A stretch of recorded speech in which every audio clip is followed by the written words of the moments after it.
স্বাধীনতার ঘোষক, বাংলাদেশের ইতিহাসের ক্ষণজন্ম মহাপুরুষ শহীদ রাষ্ট্রপতি জিয়াউর রহমান, যিনি রাজনৈতিক দল গঠন করেছিলেন যে থিম নিয়ে, যে দর্শন নিয়ে, ব্যক্তির চেয়ে দল বড়, দলের চেয়ে দেশ বড়, সেই থিমকে লালন করি আমাদের নেত্রী, দেশনেত্রী, গণতন্ত্রের মার জননী খালেদা জিয়ার যেই রাজনৈতিক মতাদর্শ, যেই আদর্শ, সেইটিকে লালন করেই আমি আমার এই রাজনীতি শুরু করেছি, এখনও আছি বিএনপির সাথে। বাংলাদেশ এখন একটা সংকটময় মুহূর্ত যাচ্ছে, এটা আপনারা সবাই জানেন। দীর্ঘ 16 বছর পতিত সরকার শেখ হাসিনা এই দেশকে ফেরাউনের নমরুদের সেই শাসনমহলকে নিয়ে গিয়েছিল। অগণিত মানুষকে গুম করেছে, খুন করেছে, হত্যা করেছে, রাজনীতিবিদদের বিরুদ্ধে হাজার হাজার মামলা দিয়ে তাদেরকে নির্যাতন করেছে। আমিও সেই নির্যাতনের একজন নির্যাতিত ব্যক্তি। শেখ হাসিনা আমলে আমাকে তিনবার জেলে যেতে হয়েছে। আমাদের দেশের বিরুদ্ধে ষড়যন্ত্র কিন্তু থেমে নাই। বিশেষ করে আমাদের প্রতিবেশী দেশ ভারত সবসময়ই আমাদের এই দেশবাসীকে শোষণ করার প্রক্রিয়ায় তারা ছিল, এখনও তারা সেই, যেহেতু তাদের গঠিত সরকার শেখ হাসিনার মাধ্যমে এই দেশকে যেই শোষণ করতেছিল, সেটা তাদের জন্য বাধাগ্রস্ত হয়ে যাওয়াতে এখন তারা আমাদের দেশের বিরুদ্ধে ষড়যন্ত্রে লিপ্ত হয়েছে। এখন এই ষড়যন্ত্র থেকে মোকাবেলা করতে হইলে আমাদের আগামী দিনের নেতা, আমাদের ভারপ্রাপ্ত চেয়ারম্যান যারা তারেক রহমান, যার প্রতীক্ষায় বাংলাদেশ অপেক্ষা করতেছে, ওনার যে 31 দফা দেশ মেরামতের জন্য, গণতন্ত্রের জন্য, সেই 31 দফাকে বাস্তবায়িত হলে আমাদের দেশ সংকটময় মুহূর্ত থেকে উত্তরণ হবে, ভারতের আগ্রাসন থেকে মুক্তি পাবে, আমাদের দেশে গণতন্ত্র ফিরে আসবে, আমাদের দেশের অর্থনৈতিক চাঙ্গা হবে, আমাদের দেশের বেকারত্ব পরিসমাপ্তি হবে, আমাদের যুবকদের, আগামী দিনের যারা কাণ্ডারি, সেই যুবকদেরকে মূল্যায়ন করে তাদেরকে স্বাবলম্বী করার মাধ্যমে এই দেশকে একটা বিশ্বের ভিতরে একটা শক্তিশালী দেশ হিসাবে গঠন করবে, এটা আমরা সবাই আশাবাদী। 2018 সালে আমাকে দল থেকে প্রাথমিক নমিনেশন দিয়েছিলেন।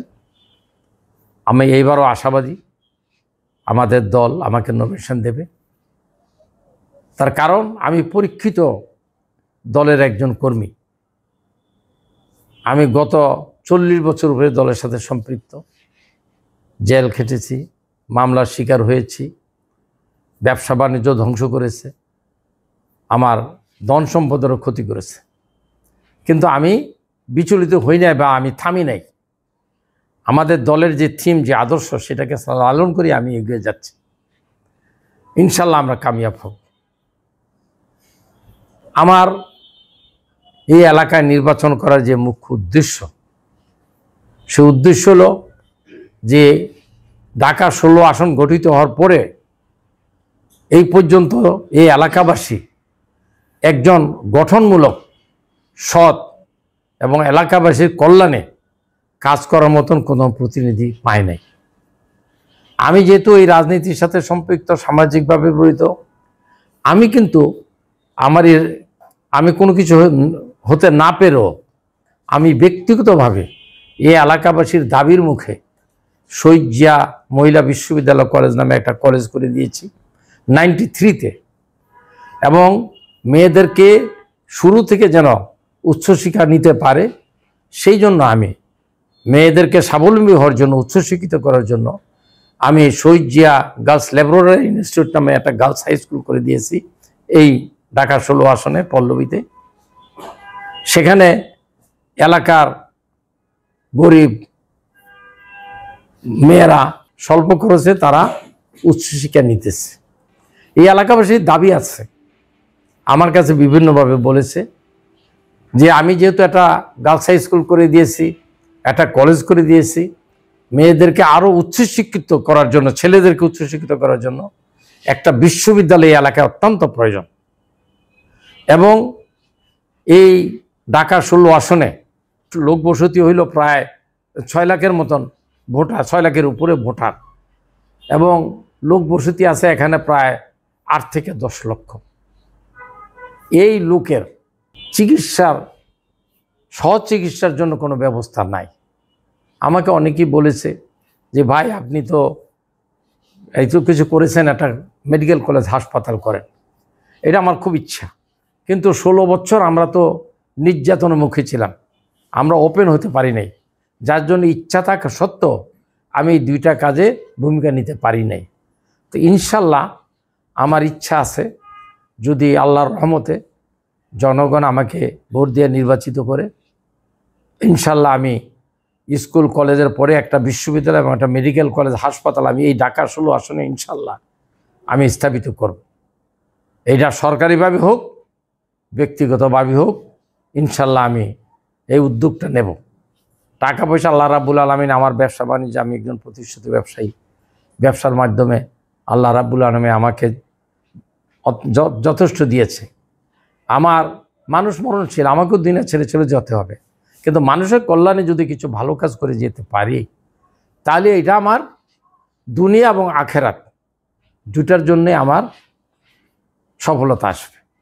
তো সেই জন্য আমি এটি করব।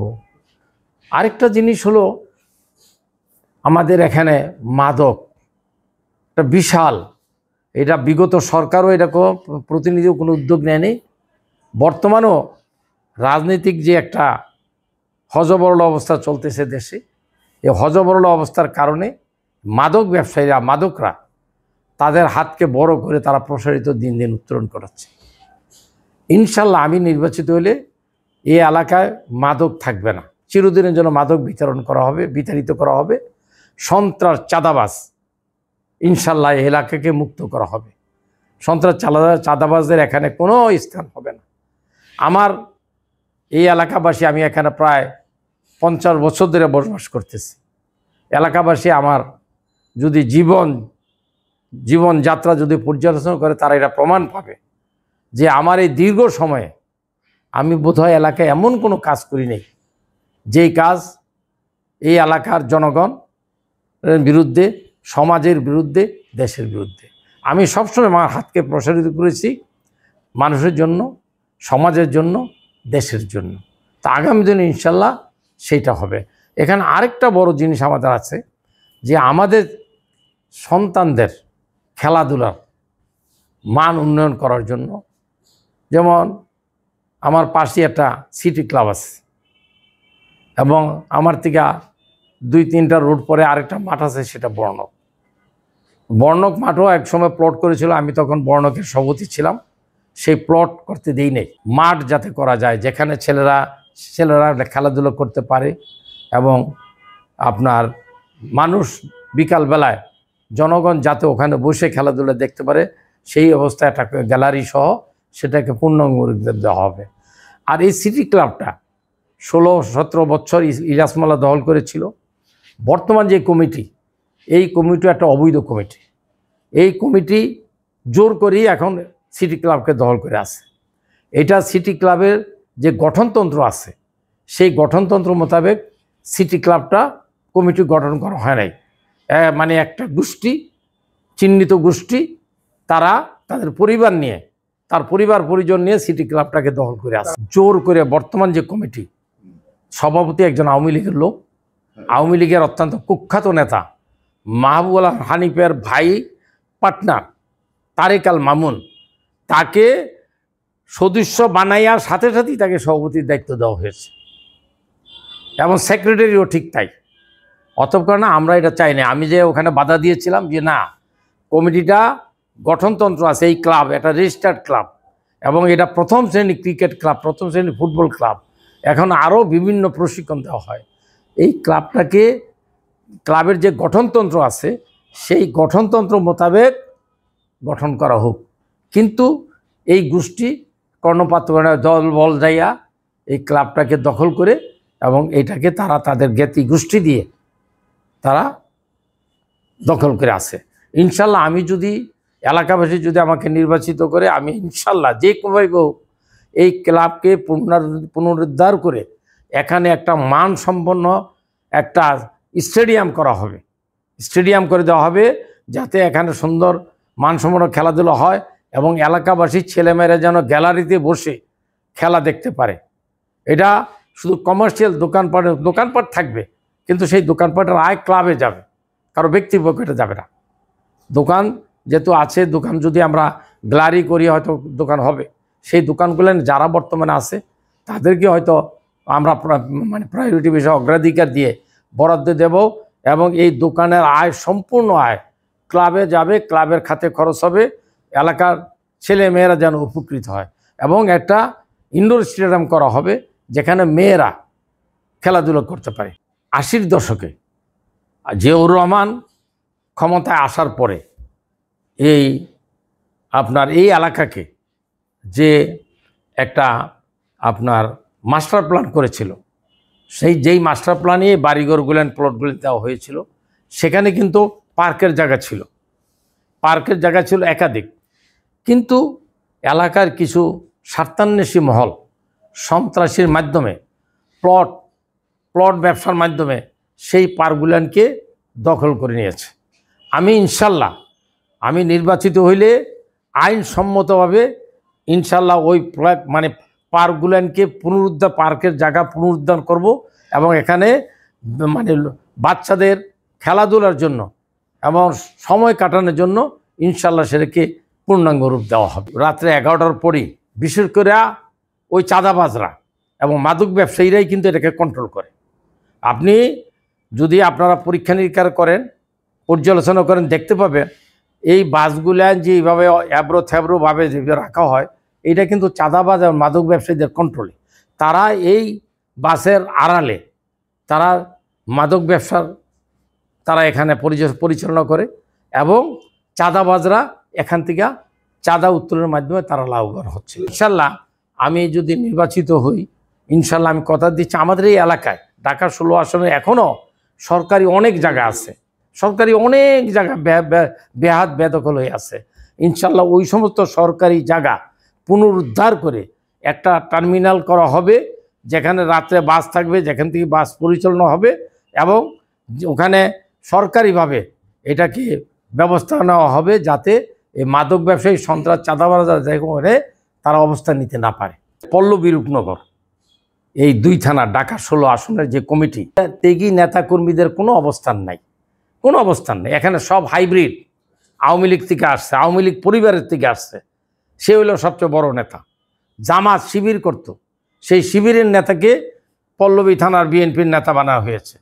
অনেক এখানে নেতৃত্ব দেওয়া হয়েছে যাদেরকে আমরা চিনি না। আজকে 40 বছর উপরে বিএনপি করি, তাদেরকে আমরা চিনি না, অথচ তাদের করছে। কিন্তু ত্যাগী যারা, এখানে ত্যাগী কাউকে মূল্যায়ন করা হয় না, একজন, শুধু আমি না, এখানে যারা এরশাদ বিরোধী আন্দোলন করেছে, জেল জুলুম খেটেছে, এবং দীর্ঘদিন যারা বিএনপির পরীক্ষিত নেতাকর্মী, তাদেরকে একটা সদস্য রাখা হয়নি। এটা 1-2 না, এখানে কয়েকশো হবে, এবং কমিটিগুলেন পুরা পল্লবী রূপনগর ওয়ার্ড কমিটিগুলেন সম্পূর্ণ হাইব্রিড। আওয়ামী লীগ থেকে আগত ইলিয়াস মোল্লার দোসর এবং শিবির করত, এই সমস্ত লোকদেরকে চাঁদাবাজ এদেরকে দেওয়া কমিটি করা হয়েছে। অতএব কারণে এটা আমি আকুল আবেদন আমাদের নেতা আগামী দিনের যার প্রতীক্ষায়, তার কাছে আমার আজকের বক্তব্যের মাধ্যমে আমি আকুল আবেদন করব, এই পল্লবী রূপনগরের পরীক্ষিত যারা জেল জুলুম খেটেছে, যারা দীর্ঘদিন করছে, তাদেরকে মূল্যায়ন করা হোক। হাইব্রিড যাদেরকে দেওয়া কমিটি করা হয়েছে, হ্যাঁ, মানে ব্যক্তি স্বার্থে হাইব্রিডদেরকে দিয়া, আওয়ামী দোসরদেরকে দিয়া যে কমিটি করা হয়েছে, তাদেরকে কমিটি বিলুপ্ত করে ত্যাগীদেরকে দেওয়া যদি হয়, তাহলে ইনশাল্লাহ আমাদের নেতা যে উদ্দেশ্য, যে রাষ্ট্র মেরামতের যে 31 দফা, সেটা বাস্তবায়ন করার সুগম সুপথ হবে। সবাইকে ধন্যবাদ। আল্লাহ হাফেজ। বাংলাদেশ জিন্দাবাদ।